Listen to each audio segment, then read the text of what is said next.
October is here, and that means the official start of the fall season. Here's the most interesting games to get excited about.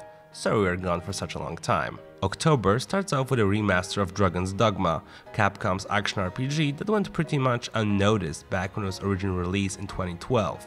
The game was mediocre in some aspects, but in others it took some risk that paid off and offered spectacular battles with greatly satisfying exploration.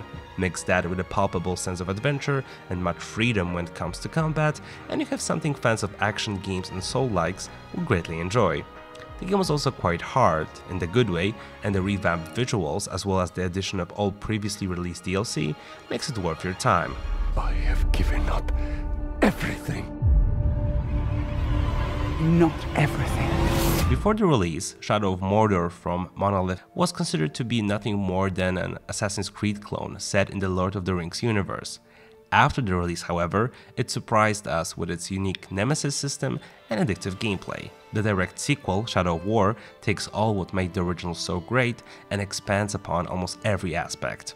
The Nemesis system is bigger, we have much more customization, more spectacular battles, and even more characters and monsters from the movies, like Shelob, who now is a sexy goth lady for some reason, as well as the Nazguls and even Barlock himself.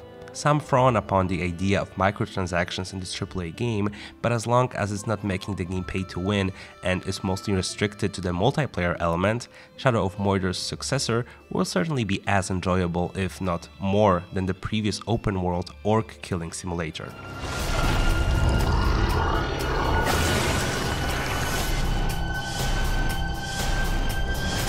The fall of this year will see yet another new franchise from 2014 return, and that is Shinji Mikami's Evil Within 2. The sequel will once again offer a blend of action and horror resembling that from Resident Evil 4, but it won't be just a cash-in on the original's popularity. The new Evil Within seems to be more moody and more atmospheric than the later parts of the first game were, and will play around with horror themes in an open-world setting. A mixture of survival horror and sandbox seems quite unorthodox for this particular series, but some decent scares seen in the promotional materials and an addition of side quests that will increase our supplies seem to be more promising than worrisome.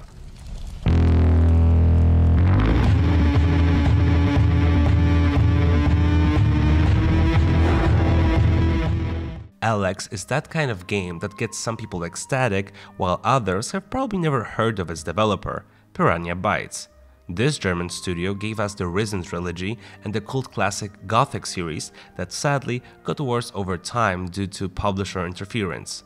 Alex will bring back the open-world RPG formula known from those games, but will also have a much different setting than the fans of the German studio know.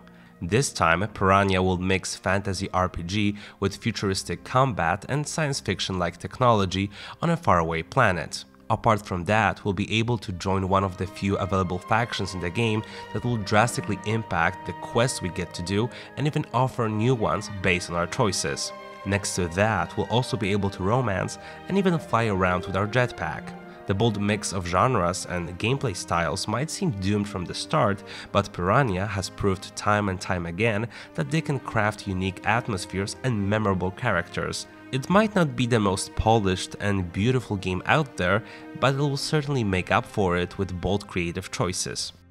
They say that some farts are so powerful they can actually bend the fabric of time. You be careful out there. 2014's South Park: The Stick of Truth proved that a licensed game can be extraordinary and an RPG can be both as addictive as funny. After some time in development limbo, this Obsidian-developed game finally got released by Ubisoft, despite seeming like a lost cause after THQ, its previous publisher, went out of business. In South Park: Fractured But Whole, the game is centered around superheroes instead of epic fantasy and will feature a new turn-based system and much more options when it comes to character classes. The game is being brought to us by a different studio, but it seems as if there's nothing to be worried about.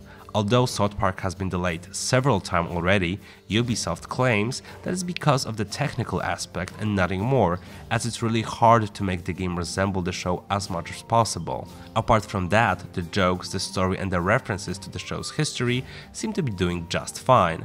Let's just hope that it won't suffer yet another delay. Hidden Agenda is one of those promising games that doesn't seem to be getting neither the marketing nor the attention it deserves. Developed by Supermassive Games, it follows the template of their previous title, Until Dawn, and will let us fill the shoes of an attorney and a homicide detective tracking a mysterious serial killer. As such, Heavy Rain-inspired games don't offer much gameplay per se, they are much more enjoyable with a group of friends, and that is precisely on what Supermassive wants to focus in this particular project. The game will utilize PS4's PlayLink feature, which, upon downloading a certain app, will allow us to play in a group who will vote on which on-screen decisions should be made by the characters. But there's a catch.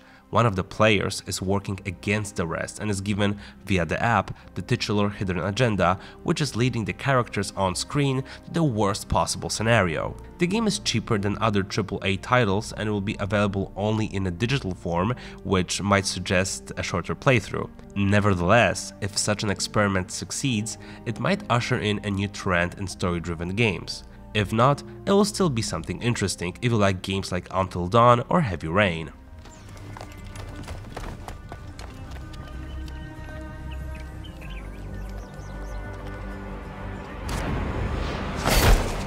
After a year of absence, one of AAA blockbusters we like to complain about is trying to make a glorious comeback, and that is Assassin's Creed with its newest release set in ancient Egypt. Before you get all skeptical towards the series that has recently overstayed its welcome, it's worth pointing out that Origins really seems like it might bring the Assassin saga back to the glory days of Assassin's Creed 2. The game features a revamped fighting system that won't allow for easy battles anymore, and instead of set animations will rely on hitboxes. Apart from that, other fundamental components of the formula are supposed to be refreshed. Eagle Vision will be replaced by an Eagle Companion, whom we will rely on significantly, as there won't be as many tall structures in the game as before, although you will be able to climb a pyramid. Additionally, we'll be able to tame other animals to serve as our companions, we'll try out the new arena mode, and elements such as tombs and naval combat will make a comeback. Even if Origins turns out to be yet another Assassin's Creed, it still might be worth checking out for the setting alone, which looks quite promising. They just do whatever the fucking Fuhrer tells them to do.